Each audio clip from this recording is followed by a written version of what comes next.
नमस्कार विद्यार्थी मित्रांनो, आता आपण नेक्स्ट ग्लँड पाहणार आहोत. Which Gland? Adrenal Gland. त्यासाठी डायग्राम पहा.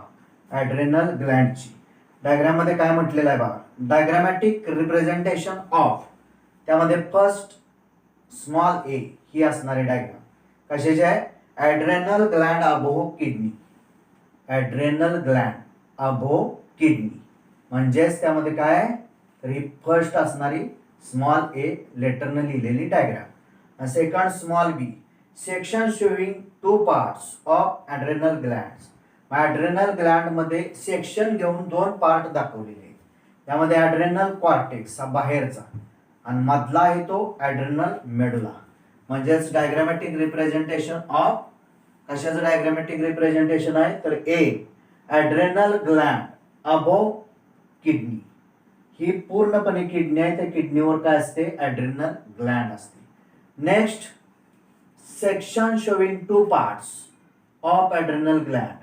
सेक्शन घेतलेला आहे, त्यामध्ये ट्रान्सफर सेक्शन, आणि त्यामध्ये दोन पार्ट दाखवलेले आहेत. ॲड्रेनल कॉर्टेक्स बाहेरचा, ॲड्रेनल मेडुला हा कुठला आहे? मधला. म्हणजेच ही डायग्राम पहिल्यांदा समजावून घ्यायची, तुम्ही डायग्राम काढून घ्यायची आणि नंतर काय असेल ते लिहून घ्यायचं. मग त्यामध्ये first point, one pair of adrenal gland present in our body. आपल्या बॉडीमध्ये एकच पेअर कशाची प्रेझेंट असते? One pair of adrenal gland present in our body. आपल्या बॉडीमध्ये फक्त एकच पेअर ॲड्रेनल ग्लँडची प्रेझेंट असते. म्हणजेच त्यामध्ये ही एक किडनी दाखवलेली आहे, तशीच दुसरी kidney, right as well as left kidney. On right and left kidney adrenal gland is present. म्हणजे राईट आणि लेफ्ट किडनीवर काय असते? ॲड्रेनल ग्लँड प्रेझेंट असते.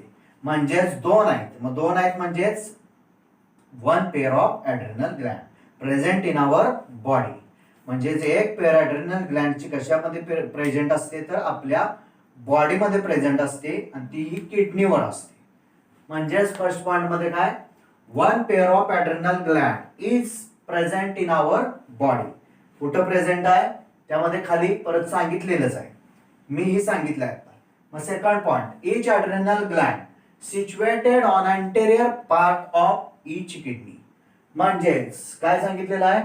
तर इच ॲड्रेनल ग्लँड ही जी दिसते ती प्रत्येक ॲड्रेनल ग्लँड कुठे सिच्युएट और लोकेट झालेला आहे?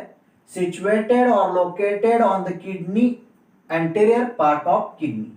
म्हणजे किडनीचा जो अँटेरियर पार्ट आहे, वरच्या बाजूचा पार्ट, त्या वरच्या बाजूच्या पार्टवर काय असते? Adrenal gland is present on each kidney, anterior part of each kidney. म्हणजे ही आता इकडची दाखवलेली आहे ती लेफ्ट किडनी आहे, परत इकडं असणार आहे ती कोणती असणार आहे? Right kidney. ही ऑन इच किडनी, प्रत्येक किडनीवर काय असतं? ॲड्रेनल ग्लँड प्रेझेंट ॲट कुठं? तर anterior part of each kidney. प्रत्येक किडनीच्या अँटेरियर पार्ट वरच्या बाजूला काय असते? ॲड्रेनल ग्लँड प्रेझेंट असते. म्हणजे सेकंड पॉइंट मध्ये काय सांगितलेलं आहे? इच ॲड्रेनल ग्लँड सिच्युएटेड और लोकेटेड ऑन, कशावर झालेलं आहे? Anterior part of each kidney. प्रत्येक किडनीच्या अँटेरियर पार्टवर असतो. Third point, adrenal gland composed of to types of tissues such as adrenal medulla and adrenal cortex. म्हणजेच ही दोन नाव आहेत बघा. काय सांगितलं या पॉइंट मध्ये? थर्ड मध्ये ॲड्रेनल ग्लँड कंपोज्ड ऑफ, म्हणजे ॲड्रेनल ग्लँड जे आहे ती कंपोज तयार झालेली कशानं? Two types of tissues. म्हणजे दोन टाइपचे टिश्यू, त्या दोन टाइपच्या टिश्यूनं काय तयार झालेले असते? ॲड्रेनल ग्लँड तयार झालेले असते. Such as which tissues? Adrenal medulla as well as adrenal cortex. म्हणजेच मधला पार्ट आहे तो ॲड्रेनल मेडुला, कडेचा पार्ट आहे तो ॲड्रेनल कॉर्टेक्स. हे दोन काय? त्यामध्ये to types of tissues. MCQ ला लक्षात ठेवायचं. म्हणजेच adrenal gland is composed of, adrenal Gland he compose झालेली असते कशानं? तर to types of tissues.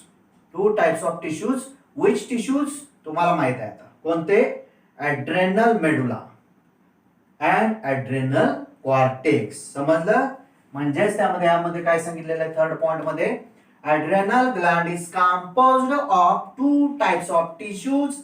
Which tissues? Such as adrenal medulla as well as adrenal cortex. Next त्यामध्ये fourth point, adrenal medulla is located. जसं structure दिसतंय तसं सांगायचं. adrenal medulla कुठं locate आहे तर सेंटरला आहे. adrenal cortex कुठं लोकेट आहे तर आउटसाइडला आहे, बाहेरच्या बाजूला प्रेझेंट आहे. म्हणजे तेच इथं सांगायचं. adrenal medulla is located at the center and adrenal cortex कुठं आहे तर lies at the outside. म्हणजेच त्यामध्ये adrenal medulla जो लोकेट झालेला आहे तो कुठं लोकेट झालेला आहे तर adrenal medulla is located at the center. बरोबर सेंटरला adrenal medulla असतो. and adrenal cortex इथं दाखवलेलं नाव, adrenal cortex lies at the outside.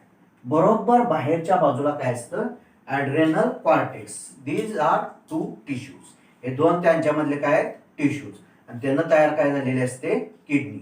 म्हणजेच त्यामध्ये each kidney is composed of two types of tissues. which tissues? adrenal medulla as well as adrenal cortex.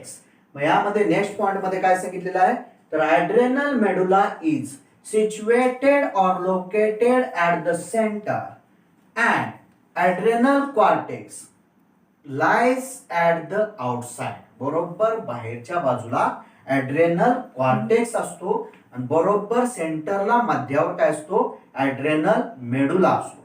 म्हणजेच हे point झाला आपला. आता next point fifth, the adrenal medulla secretes two hormones. which hormones? such as adrenaline or epinephrine, and second noradrenaline or norepinephrine. these two hormones are commonly called as काय म्हणतात तर कॅटेकोलामाइन्स. त्या दोन हार्मोन जे तयार होतात त्या हार्मोन्सला काय म्हणतात कॅटेकोलामाइन्स. म्हणजेच त्यामध्ये काय सांगितलेलं आहे तर adrenal medulla हा जो पार्ट आहे adrenal medulla हा जो पार्ट adrenal medulla secretes काय सिक्रेट करतो हा medulla to types of hormones सांगितलेला आहे बघा. To types of hormones such as which hormones? such as adrenaline or epinephrine and second noradrenaline or norepinephrine. these two hormones are commonly called as कॅटेकोलामाइन्स. या दोन हार्मोनला काय म्हणतात कॅटेकोलामाइन्स. लक्षात ठेवा एमसीक्यू साठी महत्वाचा असणारा हा पॉइंट आहे. काय सांगितलेलं आहे तर हाच पार्ट काय करत असतो the adrenal medulla secretes two hormones. हा adrenal medulla secrete काय करतो तर दोन हार्मोन सिक्रेट करतो. which hormones? such as adrenaline or epinephrine first hormone and second hormone noradrenaline or norepinephrine. म्हणजेच ही दोन जे हार्मोन्स आहेत these are commonly called as किंवा these two hormones are commonly called as कॅटेकोलामाइन्स. त्या हार्मोन्सलाच काय म्हणतात कॅटेकोलामाइन्स. एमसीक्यू साठी महत्वाचा असणारा हा पॉइंट आहे. यामध्ये काय सांगितलं फिफ्थ पॉइंट मध्ये द adrenal medulla secretes. हा जो adrenal medulla आहे सिक्रेट काय करतो तर टू हार्मोन्स. which hormones? तुम्हाला माहित आहे कोणते hormones? that is adrenaline or epinephrine and second noradrenaline or norepinephrine. these two hormones are commonly called as कॅटेकोलामाइन्स. त्या दोन हार्मोन्सला काय म्हणतात तर कॅटेकोलामाइन्स. समजलं? आता next point number 6, during emergency situations like stress, pain, anger, these two hormones such as adrenaline or epinephrine and noradrenaline or norepinephrine secreted.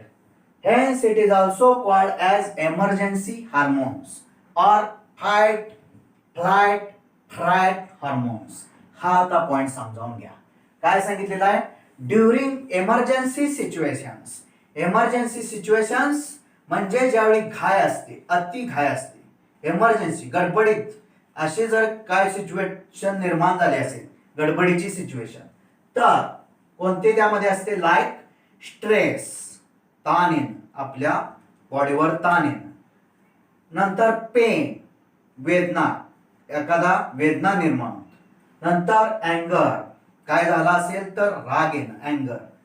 ह्यामध्ये these two hormones काय होतात, such as adrenaline or epinephrine, and second noradrenaline or norepinephrine secreted. लक्षात ठेवा, ज्यावेळी आपल्याला stress निर्माण झालेला असतो, ताण, पेन निर्माण झालेले असतात, वेदना, तसंच अँगर, ज्यावेळी एखाद्याचा राग आलेला असतो, कोणत्याही गोष्टीचा राग आलेला असतो, त्यावेळी दोन हार्मोन्स त्यामध्ये काय होतात, सिक्रीट होतात. विच हार्मोन्स, ॲड्रेनालिन और इपिनेफ्रिन, पहिला हार्मोन, आणि दुसरा हार्मोन नॉर ॲड्रेनालिन और नॉर इपिनेफ्रिन.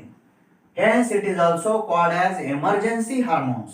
म्हणून ह्या दोन हार्मोनला आणखी काय म्हणतात तर इमर्जन्सी हार्मोन्स. और किंवा त्याला काय म्हणतात, फाइट म्हणजे लढाईच्या वेळी तयार होणारा हार्मोन. फ्लाइट, जलद गतीने एखादं काम करायचं असेल तर त्यावेळी त्याला होणार ते हार्मोन. नंतर फ्राइट, धास्ती निर्माण होते, तीव्र भीती निर्माण ज्यावेळी होते त्यावेळी त्यांना फाइट, फ्लाइट, फ्राइट हार्मोन्स असेही म्हणतात. म्हणजेच त्यामध्ये काय आहे तर 6 पॉइंट, ड्युरिंग एमर्जन्सी सिच्युएशन्स, म्हणजे अगदी तात्काळ अशी क्विक काहीतरी सिच्युएशन तयार झालेली असते अशा काळात. लाईक कोणती सिच्युएशन येते, स्ट्रेस, ताण येणं, पेन, वेदना निर्माण होणं, अँगर, राग येणं. these two hormones, which hormones, तुम्हाला माहित आहे कोणते hormones, adrenaline or epinephrine, first hormone, and second noradrenaline or norepinephrine secreted, म्हणजे ज्यावेळी स्ट्रेस निर्माण होतो, वेदना निर्माण होतात आणि राग आलेला असतो त्या काळात ही दोन हार्मोन्स लगेच सिक्रेट होतात. Hence it is also called as, म्हणून यांना काय म्हणतात, इमर्जन्सी हार्मोन्स. म्हणून यांना काय म्हणतात, इमर्जन्सी हार्मोन्स. एमसीक्यू ला डोक्यात फिट्ट करून ठेवायचं. और किंवा दुसरं त्यांना कसले हार्मोन म्हणतात, फाइट, लढणारी, फ्लाइट, जलद गतीने काम करणारी, आणि दुसरी फ्राइट, ज्यावेळी तीव्र भीती निर्माण झालेली असते, धास्ती निर्माण झालेली असते, असे हार्मोन्स म्हणतात. म्हणजेच त्यामध्ये काय सांगितले 6 पॉइंट मध्ये, during emergency situations like stress, pain, अँगर, these two hormones such as adrenaline or epinephrine and noradrenaline or norepinephrine secreted. These किंवा hence it is also called as, त्यांनाच काय म्हणतात तर इमर्जन्सी हार्मोन्स और फाइट, फ्लाइट, फ्राइट हार्मोन्स. समजलं. आता next point number 7, these two hormones increases alertness, pupillary dilation, piloerection, that is raising of hairs, sweating, etc. म्हणजेच ही जी hormones secret झालेले असतात, हे इन्क्रीजेस, काय इन्क्रीज करतात तर अलर्टनेस, जागरूकता निर्माण करतात. नंतर प्युपिलरी डायलेशन, आपलं जे डोळ्यामधलं प्युपिल आहे ते डायलेट होतं, पसरतं, त्याची वाढ, लेंथ किंवा विड्थ वाढते. नंतर त्यामध्ये पायलो erection, that is raising of hairs, म्हणजे हेअर्स आहेत ते रेज होतात. कशामुळं, त्या दोन हार्मोनमुळं. स्वेटिंग, नंतर घाम येतो अशा काळात. म्हणजेच हे ज्या कंडिशन ज्यावेळी असतात त्या कंडिशन मध्ये अलर्टनेस येतो, प्युपिलरी डायलेशन होतं, म्हणजे प्युपिल जे आपल्या डोळ्यातला ते प्युपिल डायलेट होतो, वाढ होतो, म्हणजेच रुंदी वाढते. तसंच piloerection, that is raising of hairs, म्हणजे हेअर्स रेज होतात, स्वेटिंग एटसेट्रा, आणि त्याच वेळी घाम येतो. कोणत्या हार्मोन्समुळे, these two hormones. Which hormones, adrenaline और इपिनेफ्रिन फर्स्ट, आणि second noradrenaline or norepinephrine. In which condition, stress, pain, अँगर. ज्यावेळी स्ट्रेस, पेन, अँगर निर्माण होतो त्या काळात काय होत असतात, ही दोन हार्मोन्स इन्क्रीज करतात. कशाला इन्क्रीज करतात, अलर्टनेस, जागरूकता वाढवतात. प्युपिलरी डायलेशन, प्युपिलचं डायलेशन करतात, म्हणजे डोळ्यातले जे प्युपिल आहे ते विड्थ वाढवतात. पायलो erection that is raising of hairs and sweating, घाम निर्माण करतात. समजलं? Next point number 8, these two hormones also increases heartbeat, strength of heart contraction and rate of respiration. म्हणजेच एवढंच करून बसत नाही तर ही जी दोन हार्मोन्स आहेत, विच हार्मोन्स, त्यामध्ये ॲड्रेनालिन और इपिनेफ्रिन, आणि सेकंड नॉर ॲड्रेनालिन और नॉर इपिनेफ्रिन ऑल्सो इन्क्रीजेस. फक्त एवढंच इन्क्रीज करत नाही तर पुढे आणखी काय इन्क्रीज करतात तर हार्ट बीट. आपल्या जे हृदयाचे जे ठोके आहेत म्हणजे कुणाच्या, ज्यांच्यामध्ये स्ट्रेस पेन अँगर आलेला आहे त्यांच्यामध्ये हार्ट बीट इन्क्रीज करतात. नंतर स्ट्रेंथ ऑफ हार्ट कॉन्ट्रॅक्शन, म्हणजेच हार्ट जे आहे ते कॉन्ट्रॅक्शन म्हणजेच त्यांची ताकद, आकुंचन पावण्याची ताकद इन्क्रीज करतात. नंतर रेट ऑफ रेस्पिरेशन म्हणजेच exchange of gases, fast O2 CO2 ही जी एक्सचेंज ऑफ गॅसेस आहे ते फास्ट घडवतात, इन्क्रीज करण्याचं काम कोण करत असतात, दीज टू हार्मोन्स. कशाच्या काळात तर स्ट्रेस पेन अँड अँगर. समजलं? म्हणजेच एवढ्यावर थांबत नाही तर नेक्स्ट पॉइंट मध्ये काय सांगितलंय, these two hormones, which hormones तुम्हाला माहित आहेत, विच हार्मोन्स, ॲड्रेनालिन और epinephrine, and second nor adrenaline और नॉर इपिनेफ्रिन ऑल्सो इन्क्रीजेस. काय करतात तर heart beat. Next strength of heart contraction and rate of respiration, exchange of gases. 9th point, it also stimulates the breakdown of glycogen that results increase the concentration of glucose in blood. म्हणजे या point मध्ये काय सांगितलंय तर ही जी hormones आहेत काय करत असतात, ऑल्सो स्टिम्युलेट, उत्तेजित करतात. कशाला, ब्रेकडाऊन ऑफ ग्लायकोजन. जर ग्लायकोजनचा जो स्टोअर केलेला साठा केलेला जो असतो त्याचं ब्रेकडाऊन करण्याचं काम करतात. दॅट रिझल्ट्स, ब्रेकडाऊन ग्लायकोजनचं झालं की त्याचा रिझल्ट काय होतो तर increase the concentration of glucose in blood. म्हणजे अशा व्यक्तींच्या ब्लड मध्ये ग्लुकोजचं जे कॉन्सन्ट्रेशन आहे ते इन्क्रीज होतं. कोणत्या काळात, स्ट्रेस पेन आणि अँगर. म्हणजे एवढ्यावरती हार्मोन्स थांबत नाहीत, त्यांची पुढं कामं चालू होतात. यामध्ये नेक्स्ट काम काय सांगितलंय, it also stimulates the breakdown of glycogen. ग्लायकोजनचं ब्रेकडाऊन करतात. तसंच दॅट रिझल्ट्स, त्याचा रिझल्ट म्हणून काय मिळतो, increase the concentration of glucose in blood. ज्यांच्यामध्ये स्ट्रेस पेन अँगर निर्माण झालेलं आहे त्यांच्यामध्ये ब्लड मध्ये कॉन्सन्ट्रेशन ग्लुकोजचं इन्क्रीज होतं. समजलं? Number 10, next point number 10, these two hormones also stimulates breakdown of lipids and proteins. Which hormones तुम्हाला माहित आहेत कोणती हार्मोन्स, ती दोन की जे काय करतात तर स्टिम्युलेट्स कशाला, breakdown of lipids and proteins. Which hormones, adrenaline और epinephrine as well as noradrenaline or norepinephrine. These two hormones also stimulates, उत्तेजित करतात. कशाला उत्तेजित करतात तर breakdown of lipids and proteins. म्हणजेच लिपिड्स और फॅट्स आणि प्रोटीन्स यांचं ब्रेकडाऊन स्टिम्युलेट करणं हे काम कोण करत असतं, these two hormones. Which hormones, adrenaline और इपिनेफ्रिन अँड नॉर ॲड्रेनालिन और नॉर इपिनेफ्रिन. म्हणजे बघा किती काम आहेत त्या दोघांची, त्या दोन हार्मोनची. परत काय करतायत तर स्टिम्युलेट. काय स्टिम्युलेट करतायत तर breakdown of lipids or fats as well as proteins यांचं ब्रेकडाऊन करण्यासाठी स्टिम्युलेट करतात.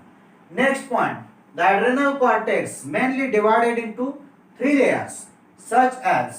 मग हा जो पार्ट आहे बघा ॲड्रेनल कॉर्टेक्स आउटसाइडचा, कोणत्या साइडला आहे तर आउटसाइडला आहे ॲड्रेनल कॉर्टेक्स. त्यामध्ये काय सांगितलेलं आहे, mainly divided into how many layers, 3 layers.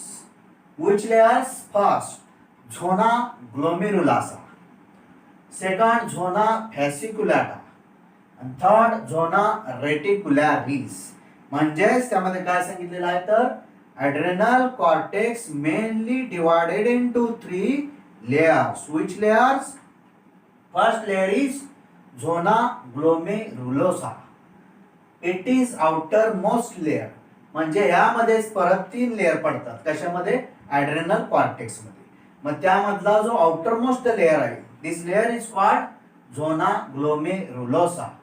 Second zona fasciculata, it is middle layer, म्हणजेच ॲड्रेनल कॉर्टेक्स मधला त्याच्या आतला जो लेअर असतो मिडल लेअर कोणता असतो? झोना फॅसिक्युलाटा.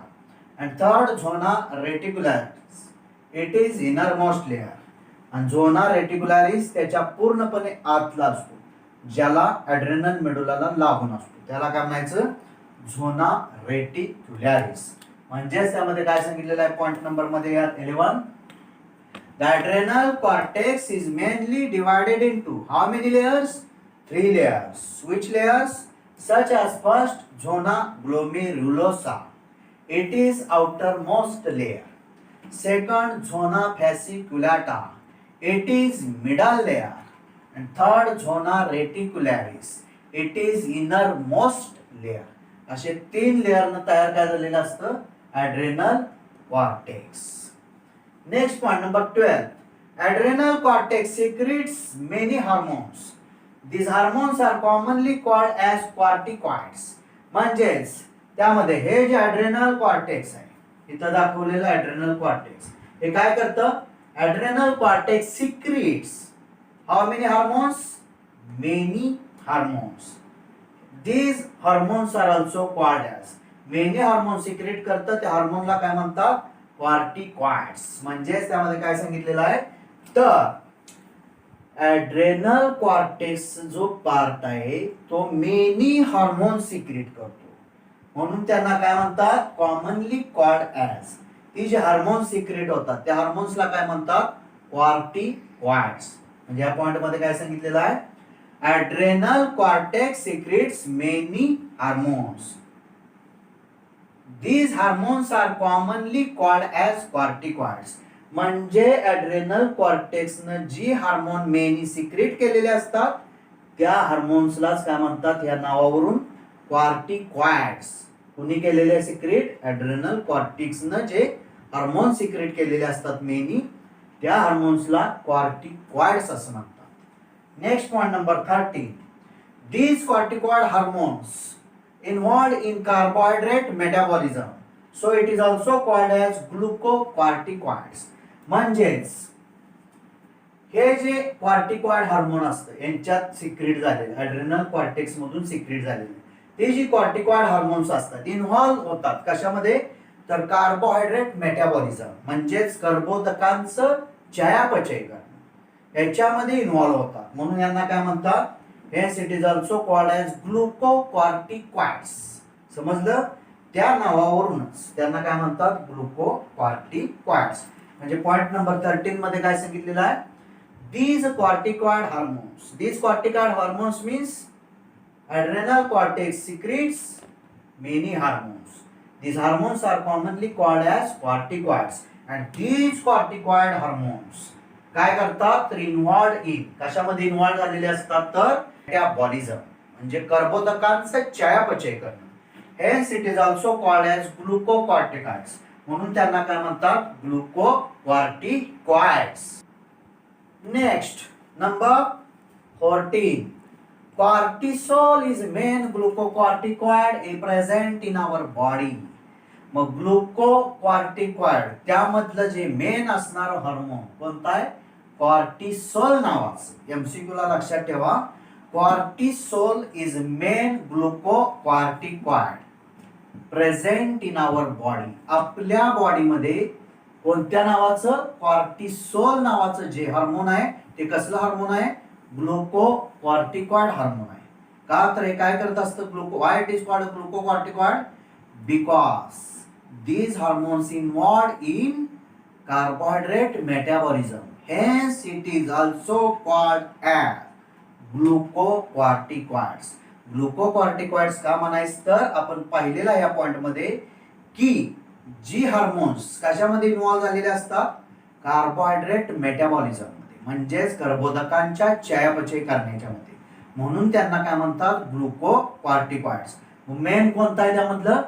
कॉर्टिसोल नावाचं. Cortisol is main glucocorticoid. Present in our body. आपल्या बॉडीमध्ये कॉर्टिसोल नावाचं मेन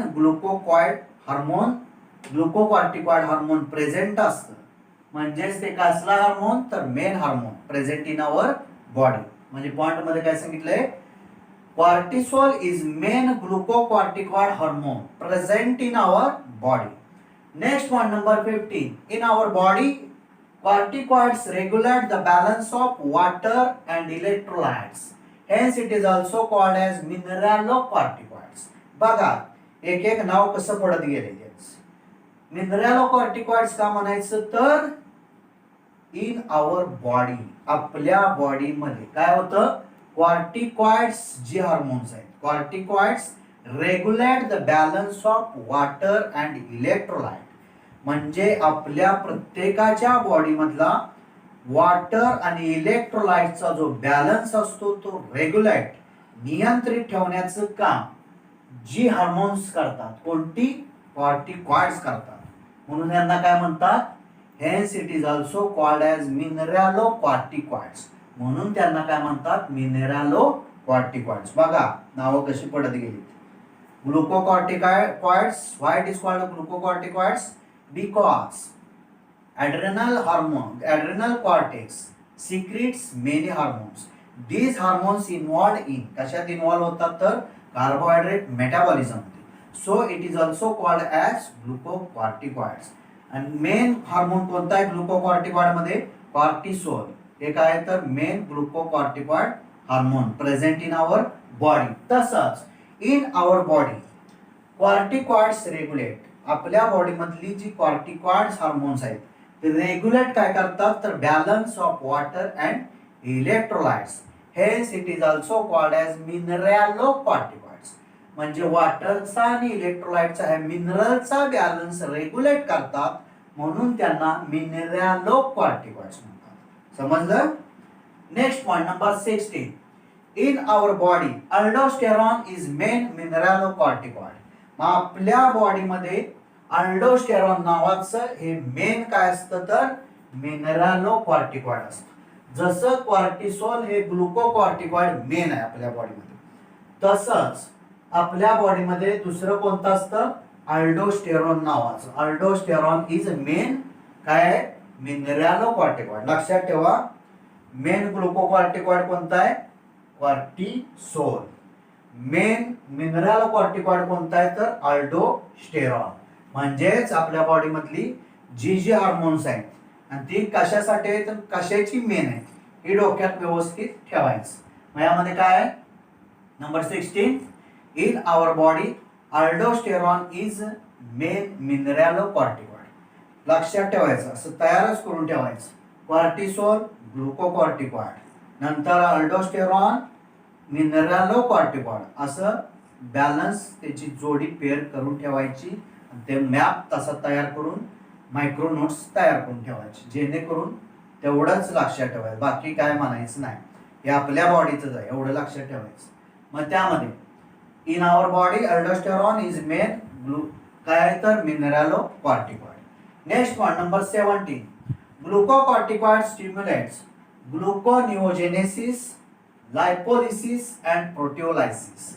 म्हणजेच ग्लुकोकॉर्टिकॉइड्स जे आहेत म्हणजेच कशामध्ये इन्व्हॉल्व होणारे, कार्बोहायड्रेट मेटाबॉलिझम मध्ये इन्व्हॉल्व होणारे ग्लुकोकॉर्टिकॉइड्स हार्मोन जे स्टिम्युलेट्स, काय स्टिम्युलेट करतात, gluconeogenesis. Gluconeogenesis means making of glucose or sugar from its own products or lipids or fats or proteins. म्हणजेच ग्लुकोनिओजेनेसिस ही एक प्रोसेस आहे. या प्रोसेसमध्ये तयार काय होतं तर making of glucose or sugar, म्हणजे ग्लुकोज किंवा शुगर तयार होण्याची जी प्रोसेस आहे, दिस प्रोसेस इज कॉल्ड ग्लुकोनिओजेनेसिस. मग ती जी प्रोसेस आहे त्यामध्ये शुगर किंवा ग्लुकोज तयार होतं. ते कशापासून, स्वतःच्या ओन प्रॉडक्ट पासून, स्वतःच्या प्रॉडक्ट पासून किंवा लिपिड्स किंवा फॅट्स आणि प्रोटीन्स यांच्या प्रॉडक्ट पासून तयार काय होतं तर शुगर किंवा ग्लुकोज. त्या प्रोसेसला काय म्हणतात, ग्लुकोनिओजेनेसिस.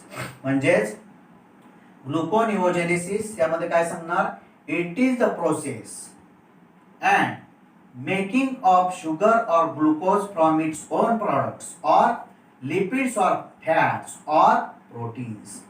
Such process is called gluconeogenesis. ग्लुकोनेओजेनेसिस मध्ये शुगर किंवा ग्लुकोज तयार होणे हीच प्रक्रिया इन्व्हॉल्व झालेली असते. मग ती स्वतःच्या प्रॉडक्ट पासून असो किंवा लिपिड्स फॅट्स किंवा प्रोटीन्स पासून त्यांच्या प्रॉडक्ट पासून असो त्यांच्यापासून तयार काय करायचं आहे ग्लुकोज किंवा शुगर. म्हणजेच तसंच लायपोलायसिस ती सुद्धा प्रोसेस तशीच लायपोलायसिस प्रोटिओलायसिस ह्या सगळ्या प्रोसेस आहेत. ह्या सगळ्या प्रोसेसला ग्लुकोकॉर्टिकॉइड्स काय करत असतं स्टिम्युलेट उत्तेजित करण्याचं काम करतं.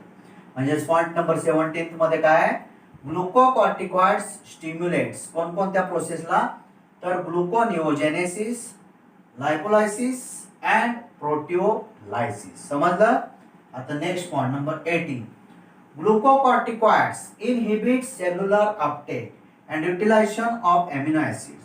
म्हणजेच ग्लुकोकॉर्टिकॉइड्स जे असतात ते इनहिबिट्स रोखण्याचं काम करतात. कशाला सेल्युलर अपटेकला रोखणं and utilization of amino acids. आणि अमिनो ऍसिडचा जो वापर असतो किंवा युटिलाइज केले जातात त्याला इनहिबिट करण्याचं रोखण्याचं काम कोण करत असतं ग्लुकोकॉर्टिकॉइड्स. म्हणजेच point number 18 glucocorticoids inhibits cellular uptake as well as utilization of amino acids.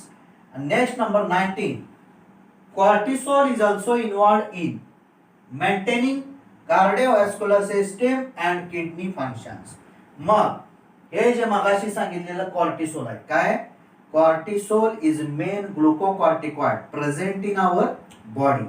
आपल्या बॉडीमध्ये महत्वाचं किंवा मुख्य असणारं ग्लुकोकॉर्टिकॉइड कोणतं असतं तर कॉर्टिसोल नावाचं असतं. मग त्याच्यावरून आलेला पॉइंट आहे कॉर्टिसोल आल्सो इन्व्हॉल्व कशाने इन्व्हॉल्व झालेला आहे तर मेंटेनिंग म्हणजेच मेंटेन करणं समतोल राखणं कशामध्ये कार्डिओव्हॅस्क्युलर सिस्टीम. म्हणजे जी हार्टची जी सिस्टीम असते ती कार्डिओव्हॅस्क्युलर सिस्टीम याच्यामध्ये मेंटेन ठेवणं. तसंच किडनी फंक्शन्स आपल्या प्रत्येकाची जी किडनीची फंक्शन्स आहेत त्याचा मेंटेन ठेवणं कुणाचं काम असतं कॉर्टिसोल नावाचं जे कोणतं हार्मोन आहे ग्लुकोकॉर्टिकॉइड हार्मोन आहे त्याचा आपल्या बॉडीमध्ये मेन रोल काय असतो तर number 19 cortisol is also involved in maintaining of cardiovascular system as well as kidney functions. लक्षात ठेवा महत्वाची कामं तुमची. Next number 20 cortisol produces. मग कॉर्टिसोल आणखी काय करतं तर प्रोड्युसेस काय anti inflammatory reactions and suppresses the immune response. म्हणजेच कॉर्टिसोल एवढ्यावरच थांबत नाही तर कॉर्टिसोल काय करत असतं प्रोड्युसेस प्रोडक्शन करतं कशाचं अँटी इन्फ्लेमेटरी रिॲक्शन्स. म्हणजे इन्फ्लेमेशन होणाऱ्या ज्या रिॲक्शन्स आहेत त्याच्यावर अँटी इन्फ्लेमेटरी रिॲक्शन्स प्रोड्यूस करतं कोण cortisol as well as suppress the immune response. आणि इम्युन रेस्पॉन्स जो असतो त्याला त्याच्यावर दबाव टाकण्याचं काम सप्रेस करण्याचं काम कोण करत असतं कॉर्टिसोल. म्हणजेच नंबर 20 मध्ये काय सांगितलेलं आहे cortisol produces anti inflammatory reactions as well as suppresses the immune responses. समज. नेक्स्ट पॉइंट ॲड्रिनल ग्लँड मधला next point 21 cortisol stimulate RBCs productions. म्हणजेच त्यामध्ये cortisol is main glucocorticoid. Cortisol हे काय तर मेन ग्लुकोकॉर्टिकॉइड हार्मोन आहे present in our body. Why it is called glucocorticoid because these hormones involved in कशामध्ये involve झालेले असतात तर carbohydrate metabolism. So these hormones are also called as काय म्हणतात ग्लुकोकॉर्टिकॉइड्स. मग हे काय cortisol cortisol is main glucocorticoid stimulates उत्तेजित करतं कशाला तर production of RBCs red blood cells और कॉर्प्युस्कल्स और इरिथ्रोसाइट्स. म्हणजेच त्यांचं जे प्रोडक्शन असतं त्याला स्टिम्युलेट उत्तेजित करण्याचं काम कोण करत असतं? Cortisol. Cortisol is glucocorticoid hormone. Next point number 22. Aldosterone mainly acts on renal tubules and stimulates reabsorption of Na plus and water and excretion of K plus and phosphate ions. म्हणजेच त्यामध्ये काय सांगितलेलं आहे? अल्डोस्टेरॉन नावाचं जे hormone आहे mainly acts on, कशावर act होतं तर renal tubules present in excretory system. Excretory system मध्ये रेनल ट्युब्युल जे आहे त्या रेनल ट्युब्युल वर कोण ऍक्ट होत असतं? अल्डोस्टेरॉन नावाचं हार्मोन अँड स्टिम्युलेट्स रिअब्सॉर्प्शन ऑफ. कशाचं रिअब्सॉर्प्शन करण्यासाठी स्टिम्युलेट करतं तर Na plus sodium and water. म्हणजे सोडियम आणि वॉटर यांचं रिअब्सॉर्प्शन पुन्हा शोषण करण्यासाठी स्टिम्युलेट कोण करत असतं? Aldosterone. And excretion of K plus and phosphate ions. म्हणजेच पोटॅशियम आयन्स आणि फॉस्फेट आयन्स यांचं एक्सक्रिशन करणं कोण करत असतं? अल्डोस्टेरॉन नावाचं हार्मोन. म्हणजेच पॉइंट नंबर 22 मध्ये काय सांगितलेलं आहे? Aldosterone mainly acts on. Aldosterone mainly act होतो कुणावर तर रेनल ट्युब्युल्स अँड रेनल ट्युब्युल वर एकदा ऍक्ट झाले की लगेच काय करत असतं? स्टिम्युलेट्स. काय स्टिम्युलेट करतं? Reabsorption of Na plus and water. म्हणजेच सोडियम आणि वॉटर यांचं पुनर्शोषण करतं. त्याला स्टिम्युलेट करतं पुनर्शोषण करण्यासाठी. And excretion of K plus and phosphate ions. आणि उत्सर्जन केलं जातं कशाचं तर K प्लस पोटॅशियम आणि फॉस्फेट आयनचं उत्सर्जन करण्यासाठी कोण काम करत असतं तर अल्डोस्टेरॉन. म्हणजेच पॉइंट नंबर 22 मध्ये काय सांगितलेलं आहे? Aldosterone mainly acts on. कशावर ऍक्ट होतं तर renal tubules and stimulates reabsorption of Na plus and water and excretion of K plus and phosphate ions. Next point number 23. Aldosterone also helps in the maintenance of electrolytes, body fluid volume, osmotic pressure and blood pressure. म्हणजेच aldosterone आणखी मदत करतं. कशाला मदत करतं तर maintenance of electrolytes. म्हणजेच minerals आहेत इलेक्ट्रोलाइट्स याचा मेंटेनन्स समतोल राखणं. नंतर maintenance of body fluid volume. आपल्या प्रत्येकाच्या मधलं बॉडी फ्लुइड जे आहे त्याचा जो व्हॉल्यूम असतो तो मेंटेन करणं त्याला मदत कोण करतं? अल्डोस्टेरॉन. ऑस्मॉटिक प्रेशर म्हणजेच higher concentration to lower concentration जे प्रेशर घडतं ते ऑस्मॉटिक प्रेशर कोण मेंटेन करतं? अल्डोस्टेरॉन. ब्लड प्रेशर म्हणजेच रक्तदाब हा सुद्धा मेंटेन करणं कोण काम करत असतं? अल्डोस्टेरॉन. म्हणजेच पॉइंट नंबर 23 मध्ये काय सांगितलेलं आहे? Aldosterone also helps in. कशाला मदत करतं तर द मेंटेनन्स ऑफ इलेक्ट्रोलाइट्स म्हणजे minerals, body fluid volume, osmotic pressure as well as blood pressure. Next point last number 24. Adrenal cortex also secretes small amount of androgenic steroids which play important role in growth of axial hair, pubic hair and facial hair during puberty. म्हणजेच त्यामध्ये adrenal cortex हा जो adrenal cortex आहे also secretes म्हणजे बाकीचे hormone secrete करतं ते करतं पण अजून काय सिक्रेट करतं? Small amount of androgenic steroids. म्हणजे स्मॉल अमाउंट मध्ये अँड्रोजेनिक स्टेरॉइड्स जे आहेत उत्तेजक अँड्रोजेनिक नावाची उत्तेजक जे आहेत अँड्रोजेनिक स्टेरॉइड्स ते त्याचं स्मॉल अमाउंट सिक्रेट करण्याचं काम कोण करत असतं? Adrenal cortex. म्हणजेच ॲड्रेनल कॉर्टेक्स ऑल्सो सिक्रेट्स काय सिक्रेट करतं? Small amount of androgenic steroids which play important role in. मग ते जे अँड्रोजेनिक स्टेरॉइड असतं उत्तेजक ते महत्वाचा रोल कशात पार पाडतं? Growth of axial hair. म्हणजेच growth of hairs in armpit प्रत्येकाच्या आर्मपिट मध्ये ग्रोथ ऑफ हेअर होत असते, त्याला ऍक्झियल हेअर म्हणतात. प्युबिक हेअर म्हणजेच प्युबिक सिम्पायसिस, दोन बोन जिथं जोडलेले आहेत तिथं प्युबिक हेअरची ग्रोथ होत असते, वाढ होत असते.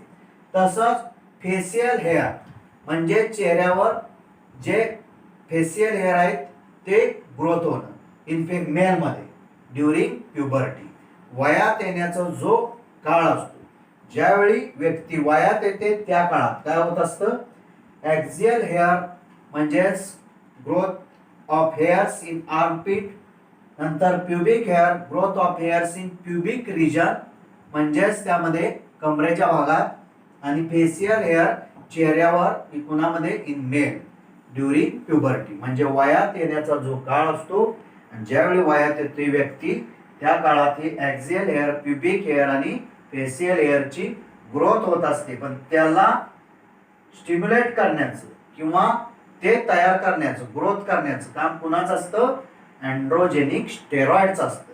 म्हणजेच पॉइंट नंबर 24 मध्ये काय सांगितलेलं आहे, ॲड्रेनल कॉर्टेक्स हा जो पार्ट आहे अल्सो सिक्रीट्स, आणखी काय सिक्रीट करतं, काय तर small amount of androgenic steroids. मग त्यामध्ये ती जे अँड्रोजेनिक स्टेरॉइड्स आहेत एमसीक्यू ला लक्षात ठेवायचं, androgenic steroids play important role in growth of axial hair, growth of pubic hair, growth of facial hair during puberty, वयात येण्याचा ज्यावेळी पिरियड चालू असतो त्या काळात. समजलं? कंप्लीट द ॲड्रेनल ग्लॅंड, पूर्णपणे आपल्या ॲड्रेनल ग्लॅंड स्टडी करून झालेली आहे. धन्यवाद.